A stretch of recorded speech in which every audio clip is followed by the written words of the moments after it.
Wondering if Total Recall is all a dream or if Rick Deckard is a replicant in Blade Runner? If you've been stumped by the ending of a film recently, there's a good chance it's on our list, and we're here to let you know what's really going on. Just be careful. Spoilers ahead for a whole bunch of movies. In 2001, teen angst got a new name when Donnie Darko first released. Richard Kelly's cult classic stars Jake Gyllenhaal as the title character, a troubled suburban boy who's told by a mysterious rabbit man on a golf course that the world will end in 28 days, 6 hours, 42 minutes, and 12 seconds. He returns home to find that a falling jet engine has completely crushed his bedroom, and things start to get even weirder in the weeks that follow as he learns the truth about time travel. The ending, which finds him back at the start of the movie's timeline, is much more difficult to parse. I can only hope that the answers will come to me in my sleep. Reams have been written about the true meaning of Donnie Darko's ending, but the nugget-sized version is essentially this. Donnie is a sort of locus point for a tear in the space-time continuum. Although he spends much of the film unaware of it, his actions during most of his screen time take place in an alternate universe, where he needs to set the universe straight. The only way he can do this is by returning to the day he received the prophecy and allowing the jet engine to crush him to death. Jake Gyllenhaal loves a good mind-bender. Enemy follows the actor as Adam, a history professor who discovers that he has an exact double. The story feels like a particularly menacing dream, and at no point is this more evident than when the movie ends with Gyllenhaal walking into his bedroom to find that his wife has turned into a giant spider. The ending leaves a whole lot unexplained. As director Denis Villeneuve put it, it's a movie that is set to a game. It's not something that gives answers. It creates a lot of questions in your mind, but it's set like a puzzle. To solve this puzzle, focus on two keys: Adam's opening lecture on dictatorships and the meaning of the spider. Villeneuve has hinted that the real enemy in Enemy is what he calls the dictator inside ourselves. The opening monologue is about how dictators distract subjects from their problems with the entertainment of bread and circuses. And it's important to remember this, that this is a pattern that repeats itself throughout history. Coupling that with Villeneuve's suggestion that both protagonists are two parts of a single persona suggests that the double may in fact be an invention of the dictator in Adam's mind. And what problems are he distracting himself from? The women in his life, represented in his mind by spiders. Based on a novel from Bret Easton Ellis, American Psycho is a satirical horror story about the inner life of Patrick Bateman, a high-paid investment banker in 1980s New York. He's also, if you believe his inner monologue, an unhinged serial killer and sadist. But the final scene of the film calls everything into question. Bateman's powerful position is no coincidence, as his status allows him to get away with things that most people would go to prison for. That said, the executive's body count is called into question as the story progresses, and he starts to see things that clearly aren't real. It's impossible to know exactly what's real and what's a delusion, as the only thing that's truly clear is that Bateman is utterly insane. Following a night of murder, a police manhunt, and a confession to his lawyer, Bateman attends a social occasion to find that nothing's changed. Either he's done nothing at all, or his crimes have been of so little interest to his peers that they haven't caused a single ripple. By the end, the question of whether or not Bateman's murders really happened is irrelevant. No one would have gone after him either way. No new knowledge can be extracted from my telling. This confession has meant nothing. The Silent Hill series of movies and games presents the idea of an other world beneath our own, where physical spaces remain mostly the same except they're run down and populated by demons. Separating the real world and the other world is a misty in-between, where humans and the monsters can cross paths. This realm is seemingly confined to the town of Silent Hill, at least at first. In the movie version, Rose and her adopted daughter Sharon remain in the mist even as they leave town and return home. Christopher, Rose's husband, seems to sense their presence, but they occupy different planes of reality. The implication is that a part of the force that corrupted Silent Hill followed them home, keeping mother and daughter in their cloudy purgatory. It's probably because Sharon was a part of the spirit Alessa, who had been burned as a witch by the people of Silent Hill and sought vengeance from beyond the grave. Now that the two halves of the spirit have reunited, the world beneath reality has followed Alessa beyond the borders of the town. Director Christoph Gans explained his take on the series mythology in 2006, saying, "Here we are dealing with a character who has the capacity to split, and when you realize that Alessa is no longer one character but many, it explains the story of the town. It's interesting because the town itself mirrors this fractured psychology, different dimensions, different doubles of the same person." Near the beginning of Christopher Nolan's Tenet, the protagonist is told something that can definitely apply to the movie as a whole. Don't try to understand it. Feel it. That said, it's definitely possible to understand what's going on once you fully comprehend the nature of inverted time. In an effort to prevent a third world war, the protagonist links up with fresh-faced agent Neil, and the two eventually embark on a temporal pincer movement, along with some Tenet troops. By sending one team forward and the other backward, they're able to save the day, but as the action unfolds, we see two different versions of Neil. As it turns out, Neil isn't exactly a rookie. He'd previously been recruited by the protagonist in the future, even if the protagonist doesn't necessarily realize it in the present. The second Neil is his future self, uninverted in time. You've known me for years. For me, I think this is the end of a beautiful friendship. But for me, it's just the beginning. To make things even more confusing, it's also revealed that the protagonist was the one who founded the Tenet agency in the future and has been communicating with the past. It was him who set the entire chain of events in motion by recruiting himself from the past into the organization that he would later create, forming a temporal causality loop. Speaking of temporal causality loops, Predestination takes it to the extreme. Ethan Hawke plays a time-traveling temporal bureau agent on the hunt for a terrorist called the Fizzle Bomber, while undercover as a bartender in the 1970s. He strikes up a conversation with a writer named John, and the two find out that they have a lot in common.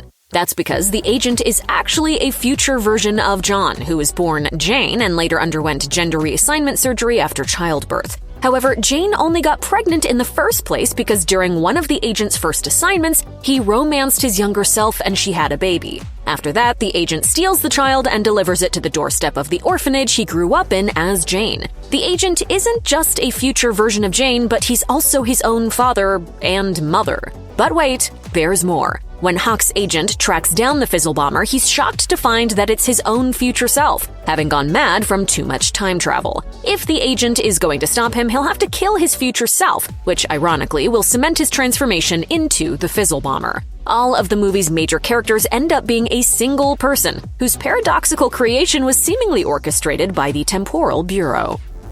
Blade Runner may not have been so confusing when it was first released in 1982. Famously the victim of studio interference, its original version was a pretty straightforward cyberpunk thriller about future cop Rick Deckard, who's tasked with hunting down fugitive androids called replicants. Over the next 2 decades, though, expanded versions of the film added elements that make the ending much more cryptic and rewarding. Beginning with one of those expanded editions, new footage was included that suggested that Deckard was far more than just a future law enforcer. In a newly added sequence, Deckard dreams about a unicorn, and when Gaff leaves an origami unicorn behind, it suggests that he's been able to access Deckard's memories, which would mean that Deckard is actually a replicant himself. You know that void comp test of yours? Did you ever take that test yourself?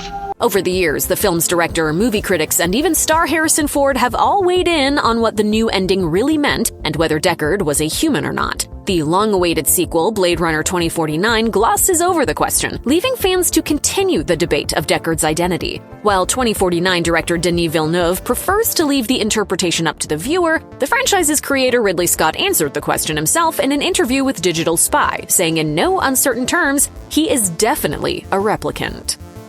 Before he helmed Blade Runner 2049, director Denis Villeneuve sat behind the camera for the psychological sci-fi drama Arrival. The movie takes a linguistic approach to the concept of first contact, as it centers on grieving language professor Louise Banks as she tries to figure out how to talk to creatures from beyond the stars. Banks teams up with physicist Ian Donnelly and other scientists to try and come to understand the seven-legged visitors. As she deciphers the strange language, visions of her daughter's untimely death plague her, but she presses onward anyway. When communication with the aliens turns into an arms race between the visited countries, Banks comes to an important understanding. Being able to read the circular script changes the way a person perceives time. She's able to use this knowledge to stop a massive war before it begins, but more importantly, the truth about her daughter is revealed. It turns out that Banks's visions aren't from the past but from the future. After successfully completing their mission, she and Donnelly are destined to get together and have a child, whose premature passing will tear their relationship apart. Despite knowing exactly how tragically things will eventually turn out, Banks decides to let fate play out in the way she saw it. Martin Scorsese usually isn't the type of director to put a massive twist at the end of his movies, but Shutter Island was the exception. This psychological thriller stars Leonardo DiCaprio as Edward Daniels, a U.S. Marshal in search of a killer who may or may not be suffering from delusions. However, the perpetrator ends up being the person Daniels least expected, himself. Daniels, whose real name is Andrew Latis, murdered his wife in a fit of rage after she killed their 2 children. To cope with the tragedy, Latis invented an alternate identity and false reality that saw him investigating a hospital for the criminally insane. The truth is that the man he believes to be his crime-fighting partner is actually the doctor treating him at the institution through role-playing therapy. Unconvinced that Latis's psyche is fully healed, doctors suggest that he may be required to undergo a full lobotomy, prompting Latis to ponder a difficult question. Which would be worse? To live as a monster? Or to die as a good man? While the author of the book the movie is based on, Dennis Lehane, insists that Latis wouldn't allow the lobotomy of his own free will, the film's psychiatric advisor James Gilligan sees it differently. While speaking with The Guardian, Gilligan said he believes that Latis, consumed with guilt for what he's done, would indeed volunteer for the lobotomy as penance for his crimes. Adapted from the short story We Can Remember It For You Wholesale by sci-fi luminary Philip K. Dick, Total Recall ditched the source material's more cerebral story in favor of action spectacle once Arnold Schwarzenegger was cast in the lead role. That doesn't mean it's not without its more thought-provoking elements, though, as the ending leaves audiences with plenty to think about. It all starts when blue-collar worker Douglas Quaid decides to pay for implanted memories of an exciting adventure on Mars, where he plays the role of secret agent. The problem is, before he can undergo the procedure, he suddenly realizes that the spy stuff might actually be for real. Throughout the adventure, Quaid doesn't know what to believe. Is he actually an undercover operative working for a ruthless tyrant, or is he experiencing a complex delusion? There's evidence for both sides of the debate, but when you take a closer look, it becomes clear that the entire film is actually just an implanted memory. In addition to plenty of on-screen clues, director Paul Verhoeven, in his commentary on the DVD release, confirms his belief that the adventure was all a false reality by saying, "The dream really starts at the moment that he falls asleep, so the next scene, which seems to be a malfunction of the machine, is part of the dream." I just had a terrible thought. What if this is a dream? Well, then kiss me quick before you wake up. A dark and surreal romantic comedy, The Lobster is set in a world where single people have 45 days to find a mate, and if they don't, they face the strange consequence of being turned into an animal of their choosing. A group of loners has defied the system, and the government offers extra days to singles who capture these misfits. Here we meet David, whose wife has recently left him. Singles can't pair up at random, though. They have to have something in common, whether it's frequent nosebleeds or a nice smile. David is short-sighted, and when he runs away from his hotel and joins the loners, he meets a woman who's short-sighted too. They're a perfect match, but love is forbidden amongst the loners. So as punishment for their affair, the loner leader has the woman blinded so they no longer have a shared characteristic. The final scene depicts David deciding if he should blind himself to keep their relationship going, but it cuts to black before his choice is revealed. Audiences and critics have debated whether or not David actually goes through with it. Colin Farrell, who played David, has his own opinion. He told Entertainment Weekly, "Part of me thinks he does it." However, he wasn't willing to rule out any possibility, and director Yorgos Lanthimos has kept his mouth shut on the subject.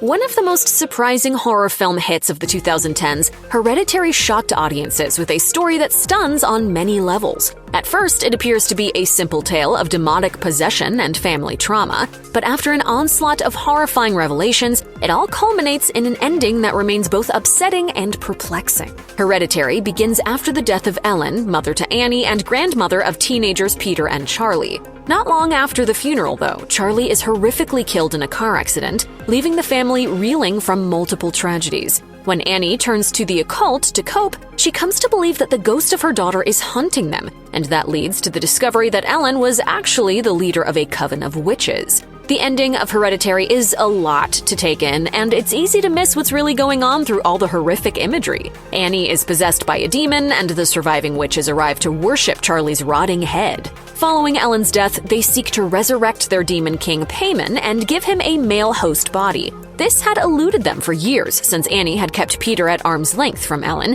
but in the film's last scene, Peter becomes host to the demon and crowned king of the devilish witches. Hail, Payman! Looper, the movie, not the channel, is centered around Joe, a retired hitman from the future who's sent back in time to be killed by his younger self in order to close his loop. Things go awry, and young Joe reluctantly decides to work with his future self to eliminate the telekinetic mob boss known as the Rainmaker. As the story unfolds, younger Joe falls in love with a woman named Sarah and recognizes that her son Sid is the Rainmaker as a child. As a result, the two versions of Joe are forced into a showdown over the fate of Sarah and Sid. Older Joe wants them dead to undo the Rainmaker's crimes, but young Joe knows that Sid will survive and become a villain. That's when young Joe realizes that the only way to save the day is to do the unthinkable. In the end, young Joe kills himself, erasing his older self's existence entirely, saving Sarah and preventing Sid from becoming the Rainmaker in the first place. This has confused some fans. After all, if Joe dies when he's younger, how did any of the events of the film ever happen? Director Rian Johnson argues that the ending is less about the internal logic of time travel and more about character drama. As he told Gizmodo, "When you're watching it, you understand what's going on and it makes sense to you. Even if thinking about it, it seems not logical, it makes sense on a storytelling level. And that, at the end of the day, is what matters." Comedian Jordan Peele broke out as a director with 2017's Get Out, a psychological horror movie that won him an Academy Award for Best Original Screenplay. And 2 years later, he returned to the genre with Us. Lupita Nyong'o stars as Adelaide Wilson, whose family is stalked and attacked by mysterious twisted doppelgangers from under the ground, known as the Tethered. The Wilson family aren't the only ones with evil twins, though. Everyone in the United States is attacked by their own tethered duplicate. Seemingly no one is safe, but Adelaide is particularly shaken up because she had a traumatic encounter with her lookalike as a child. However, the end of the film reveals that there was more to their meeting than a simple scare. Back in 1986, the tethered version of Adelaide knocked the original unconscious and used the opportunity to take her twin's place on the surface. Adelaide, now trapped underground, rallied the rest of the tethered to rise up against their oppressors. I needed to make a statement that the whole world would see. Inspired by the Hands Across America shirt that Adelaide was wearing when she was kidnapped, the Tethered join hands to form a massive chain of monstrous doubles. It's a powerful message to remind everyone in the US that their happiness often comes at the expense of others that most of us never even think about, let alone see. Director Darren Aronofsky isn't a big fan of subtlety, and nowhere is this more obvious than in his 2017 film, Mother. This critically panned stress fest couldn't possibly be more obvious once you start thinking about it in biblical terms. Mother follows a writer referred to as him, whose pregnant wife, Mother, isn't happy when he agrees to shelter a visiting doctor. As events progress, the doctor's wife and 2 adult sons arrive as well, creating conflict as the writer begins toiling on his latest work. These 4 represent Adam, Eve, Cain, and Abel, which becomes a bit more clear when one son kills the other. After that, it becomes a story that's hard to summarize without going beat by beat, but to make a long story short, it concludes with the writer's throngs of fans swarming the home and horrifically killing the couple's newborn son. That's when Mother sets fire to the house in a fit of rage, killing everyone inside. Her husband, who represents God, reaches into her chest cavity and removes a crystal object similar to one that had been destroyed earlier in the film, which magically rebuilds the house and couple anew. The story itself isn't meant to be taken literally. Told from the perspective of Mother Earth herself, it's a metaphor for mankind's impact on nature, with a deeply environmentalist message. Aronofsky himself has said that the entire film is about the devastating damage caused by man-made climate change. Jacob's Ladder follows the last days of a soldier turned postal worker named Jacob Singer as his reality becomes invaded by demons and hellish visions. He meets a scientist who once worked with the military to experiment on soldiers with psychedelic drugs meant to put them into killing frenzies. Jacob believes this to be the reason for his visions, but the ending of the movie reveals that the truth goes even deeper. Similar to the 1890 short story An Occurrence at Owl Creek Bridge, Jacob's Ladder is about the last dream of a dying man killed by fellow soldiers in an unexplained attack. Perhaps the reality of the film is that Jacob's mind is attempting to sort out a meaning for his senseless death. The opening of the movie wasn't a flashback of his past in Vietnam, it was the last day of his life. As the movie ends, he dies on the battlefield, his tormented journey over at last. So why the hellish visions, and why do they turn more peaceful at the end, showing Jacob ascending into heaven with his son? Jacob's chiropractor, Louis, who serves as his guardian figure in the movie, quotes a 14th century mystic to foreshadow what might happen if one tries to resist their death. If you've made your peace, then the devils are really angels, freeing you from the earth.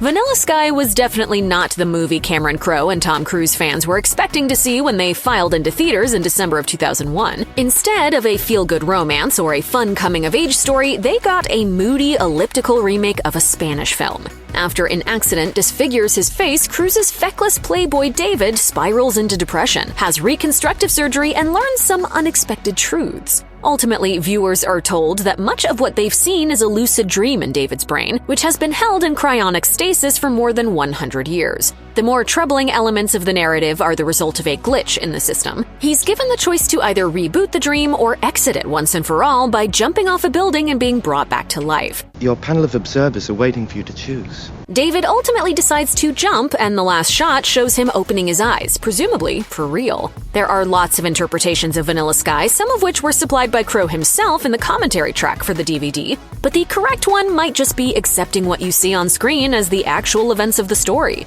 Crowe seemed to lean that direction while talking with film school rejects about the unused alternate ending, saying, "You want people to understand what you're going for, so the question is, looking at both endings, did the pendulum swing too much in the direction of us explaining stuff? I think it did. The original ending was more open-ended, a little less explained."